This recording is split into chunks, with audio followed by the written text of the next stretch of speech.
तो आपका power star Pawan Singh Khesari Lal Yadav एक साथ गाना लेकर आ रहे हैं भाई। से वेस्ट भोजपुरी से आपको पावर स्टार पवन सिंह गाना लेकर आ रहे हैं और अन्नपूर्णा फिल्म से खेसारी लाल यादव अखिलेश कश्यप के साथ, यानी दोनों राइटर भाई साहब जबरदस्त है। आंसू प्रियांशु भी जोड़ी हिट है और इधर आपके अखिलेश कश्यप और आर्या शर्मा की जोड़ी भी हिट है। कहीं ना कहीं कौन जोड़ी आखिर पटकता है आखिर देखते हैं। वेस्ट भोजपुरी से ज़्यादा रीच आता है। वेस्ट भोजपुरी भाई नया चैनल है और उस पर ज़्यादा रीच आता है, क्योंकि खेसारी लाल यादव को अभी तक 420 मिलियन उस पर चैनल का व्यू है।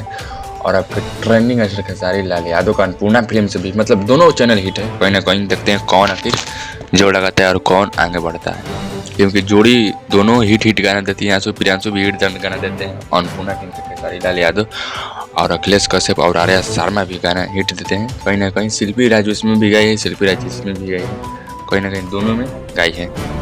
और देखते हैं कौन आगे बढ़ते हैं। पावर पवन सिंह बढ़ते हैं तो खेसारी लाल यादव बढ़ते हैं। आप लोग कमेंट करके जरूर बताइए। मेरे चैनल को लाइक सब्सक्राइब करके बेल आइकन दबाओ और नोटिफिकेशन चाहिए मिलते हैं।